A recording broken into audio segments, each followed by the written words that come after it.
Today, Ryan and I are going to be discussing Evil Dead Rise, the latest movie in the Evil Dead franchise. We went and saw it, finally, in theaters. It was actually our first time to theaters together as a couple since having a baby. And we got a little baby off to the side, so if you hear some weird noises, it's our weird baby. So, Evil Dead Rise is different from any other movie in the franchise because it takes place in a high-rise building, as the title might suggest. Rise. I guess. I don't know if that's what they were going for. With it being called Rise. I didn't make that connection, but that makes sense, I suppose. Yeah. So in an apartment building instead of a cabin in the woods. What did you think about that setting? It was interesting because every movie in the Evil Dead series is in a rural area. Even Army of Darkness, you would say, is like a rural area. But you liked the other it. Movies. I liked the setting, Yeah. I have mixed feelings about the movie in general, but... Oh, we'll get there. Oh, yeah. For me, I feel like it didn't necessarily add much to it because despite it being in an apartment building and the elevator stuff that we got going on, there really wasn't that much that felt different to me, other than like the other people, like the neighbors, but that just was added characters like the other movies have anyway. So for me, it was like it took place in the apartment. It could have been a cabin, like, you know, it didn't because pretty feel quickly, that different. You're right. Pretty quickly, there's still that feeling of isolation, which is a heavy part in all the other Evil Dead movies. They're always trapped in the woods. So, which arguably is more horrifying. So I don't know if the apartment setting worked for me. Okay. I like that they tried something different, but I do feel like I'm just gonna get right into the story, I guess. Sure. The basic storyline: there's a sister who goes to see her other sister and her 3 children, and there's a whole lot of backstory there. I'm not gonna get into all of that. Anyway, I'm not gonna delve into how the evil book, the Book of the Dead, is released and wreaks havoc and, like, you know, all that stuff. I'm not gonna go into detail about that because I feel like, you know, you can find that out for yourself when you watch the movie. That might be a little bit of a spoiler, even if it's in the beginning of the movie.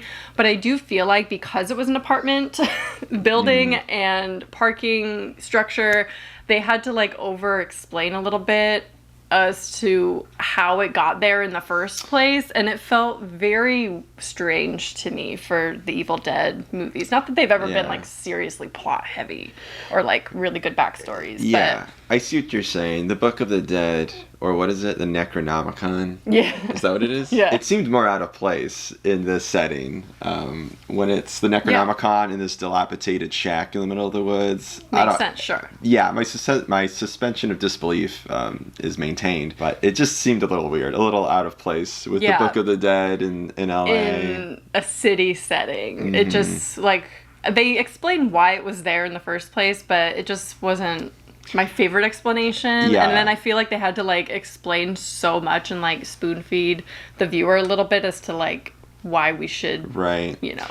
That leads to my main critique of the movie. I just feel like generally the writing's bad. I know, like, Evil Dead, Sam Raimi kind of has this, like, goofy style of writing and editing. Maybe goofy's not the right word. Yeah. What would you say? Kind of, like, over the top, you know? Yeah. The writing was a little over the top, but it took itself really seriously. Yeah, and it almost felt like generic. Like, a generic Hollywood-type horror movie, which is...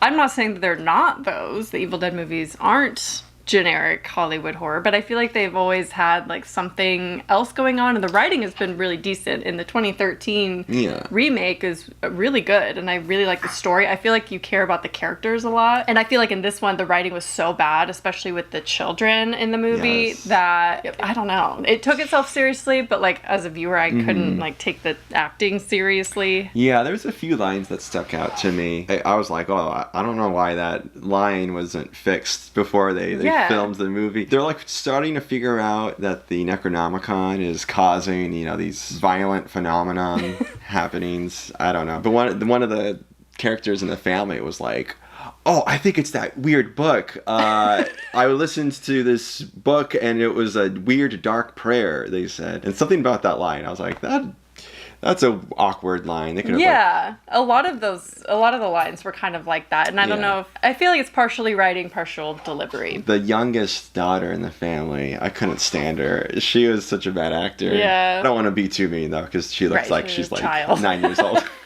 But still, it could take you out of it if the child. I've been critical about children actors. Just the whole movie, I feel like that character just was kind of like mopey the whole time. She was strangely written, I feel. Yeah. Like, she had quips, she was really smart, but then she would do, like, really dumb things, and, like, granted, she's a child, so, like, the dumb stuff, totally fine. Right. Go with that, but then they made her, like, witty and really smart, and, like, you could tell that's not natural to her. Mm-hmm. I do want to point out that Sam Raimi was a producer on this. Oh, okay. And Bruce Campbell also, and he even had some like voice cameos. He's like in some of the recordings. I guess you can say I have a hand in it. Oh, really? So they both took part in this. That's cool. Which adds a little bit of like connection. But this is directed by Lee Cronin, who did The Hole in the Ground. I don't know if you remember that movie much.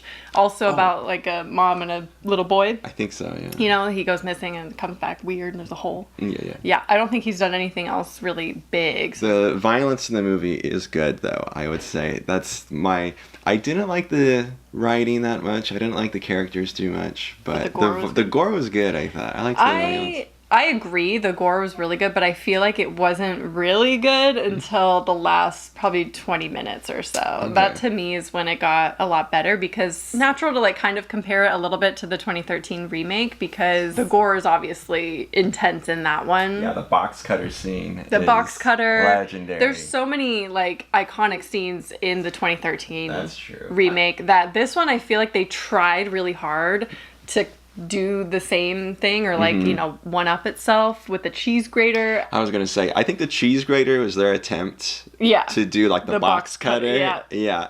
For me it didn't work. I don't know about you. Yeah, it works in the trailer. That made me want to see the movie. Right. I wanted to see someone get their leg cheese grated, but in the actual movie, I mean, it wasn't that effective. No, and it was super popular online. Like everyone was talking about the cheese grater scene.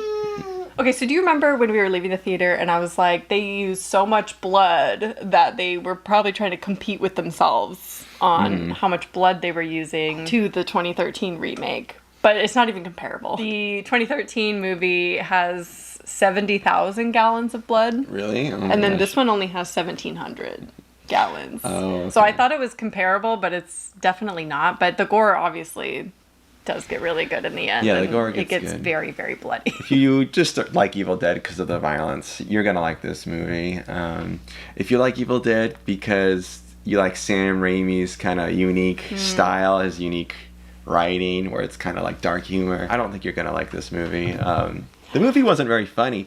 And I know the remake wasn't funny. No, it was more serious compared to the 80s. The Sam Raimi one. So I was a little disappointed. It wasn't funny. Overall, the story and the writing was a little bit on the weaker side in comparison to other Evil Dead movies. The gore was okay. It wasn't, to me, as iconic as a lot of the other Evil Dead scenes that we know and love. I thought that the story was like, they gave us just enough. Like, it doesn't make sense why this would be taking place in a building, and I feel like they thought of that idea to make it take place in an apartment in the city, and then they were like, okay, so then how does that work? Yeah, and they came up with the first idea they could think of and put it in there, and I agree. It wasn't effective. Yeah, there's kind of a scene that's like a plot dump scene. Yeah, that's exactly what I'm saying. Are we doing spoilers now? Or? Okay, let's get into spoilers. When they find the Necronomicon below their apartment building, that just kind of seems like convenient, kind of like weird, out of place. Yeah. And then there's this scene later on when the son is listening to the vinyls. That just seemed like a little boring to me. That seemed like a big plot dump of explaining well, this is how the Necronomicon is under your building. Yeah, we're just listening to the vinyls. Yeah. And explaining why it's in the bank vault and like all of that. It just didn't make sense. Like, it's in LA. Like, why is it in LA in a bank vault underneath this apartment building? It's so cursed that we put it in a bank vault. That just seems like a weird train of thought. I don't know. Like, you think it would be under the Vatican one of my criticisms about it taking place in the apartment is I feel like another reason they did that is just to kind of have throwaway characters in there, because I was fearful that they would be scared to kill the children, which in this scenario, they shouldn't be off limits, right? And they're not, you know, they do die, some of them. Yeah. Now, we're not pro child death, but you know, when you're watching a horror movie and half the characters are kids, and it's like Evil Dead, like it's messed up. It's meant to be messed up, and then the characters are children. So I feel like they also just threw in the other side characters as a means to create more violence and like more scenes, and they didn't really matter. Like the side characters in the apartment building, like the neighbors and stuff, had no purpose, in my opinion. Like, they just did not matter. They were just there to die. I thought they were just as interesting as the family. If not more interesting. I kind of was more interested in the neighbors than the family. And then they immediately die, within like 25 minutes of the movie? There was like a religious neighbor. He like starts praying at a certain point, and I was thinking when I was watching the movie, that's a great connection. I was like, you know, I don't think there's never. Sorry, this baby is wrestling with me. There's never really a religious character in Evil Dead movies, so I'm like, that'd be interesting. That's maybe a really good connection. Yeah, to have. Can you like exorcise a Deadite? No one's ever tried. So I was interested in that. And then he just gets his eye eaten out, and then he dies 10 minutes in, 20 minutes in. I'm just thinking like, all right, well, why do you introduce that element if you're just going to kill him? You know? So this is one of those rare situations, I feel like the movie actually could have benefited from a little bit more time. I was pleasantly surprised that it was only an hour and a half, but having seen it and then having a plot dump with characters that didn't matter, I feel like they could have spaced out the explanation a little bit and like not spoon-fed us that much, and then also delved deeper into the side characters a little bit more and given us more backstory, so we cared a little bit more about their death. I feel like in the 2013 we get a little bit more. I mean, the characters are all together in the same cabin versus this one, they're just kind of in and out, and then they die really quickly. So then you're asking, what's the point? And the point is to become the thing creature at the end of the movie with all the limbs. Like, I feel like that's why they were written into the movie in the first place, which I do really enjoy that creature and like the mega Deadite. Yeah. But the concept was cooler than the execution, in my opinion. Like, I feel like when I knew what was about to happen, I looked at you, I don't know if you remember, and I had a face. I was like, ooh, I'm excited. And then it happened, and it wasn't as cool as I had imagined. Yeah. In my mind. Only show a little bit of the monster when all the Deadites fuse. Yeah. And it looked cool, and then that was like as cool as it got. Because you get a better look at it, and it's just kind of like, all right, it's a Deadite with a lot of arms. Exactly. Like, it didn't have extra abilities, or it wasn't extra scary for whatever reason. You know what also was really annoying to me, and I'm kind of tired of movies and everything in horror doing this, is the references to The Shining. I'm so done with movies referencing The Shining over and over again, especially like the same scenes over and over. There's actually multiple scenes in the movie that reference The Shining. Oh, well, the elevator one's the obvious Obviously. Yeah, there's another scene where the camera angle like mimics Jack at the door from the up angle, you know, when the mom is outside the door. And then the lake shot where it's like the drones flying over the lake. So there's multiple odes to The Shining, but why? Why would Evil Dead need to reference The Shining? Yeah. Why is there a need for that? It's like they knew they were going to do a bloody elevator scene, and then they automatically jumped to, well, we'll just make it look like The Shining. You know, because they can't do it originally because it's already been done a million times. Yeah. It's such a unique visual, the elevator filled with blood, that it's like, how can you not think of The Shining when you... So maybe it was inevitable that they were going to reference The Shining at the end of the day, but that was just kind of annoying to me personally. I don't hate this movie. I enjoyed it, especially the last like 20-30 minutes. I thought was really good, and it was a fun movie for sure. I was just disappointed because I like the 2013 Evil Dead a lot. There's so many good scenes in that movie, and this one's kind of like, it just feels more like a popcorn flick. Like, all right, you know, it's just let's just watch a dumb movie for fun. It felt a little cliche, like a Hollywood horror cash grab kind of situation, which is disappointing because we are, like in my last video, I talked about the hamster wheel of entertainment, of everything just repeating itself and doing it just for the sake of money. And that's what this kind of felt like to me. It was enjoyable, but I was expecting a lot more coming off of the last Evil Dead movie. So it was a little bit disappointing. I'd still give it like a 3 out of 5. 3 out of 5 is pretty good. Yeah. I don't know. It's solid in the franchise. I'd watch it again. It's a good movie, I would say. I just maybe had too high expectations. Especially with the writing. That's really where it falls flat. I wanted to make one point about the writing. I thought about it and was trying to think of how to articulate my issue, and I think there's too many breadcrumbs, I would say. Too many breadcrumbs. Yeah. In the beginning of the movie, there's all these things that is just so obvious if you've seen enough horror movies. Like, okay, that's going to come back. Oh, the scissors being thrown under the couch. Yes. And then the camera focusing on the scissors. Someone's using sharp scissors and they put it somewhere. The camera focuses on the scissors. It's like, okay, well, that's going to come back. Yeah, those things. Again, it felt like... It was one after the other. The stuff cliche like that. kind of horror. The younger daughter has a toy and it's like attached to a stick. Yeah. And the stick breaks in the beginning of the movie, and then it's just this sharp stake.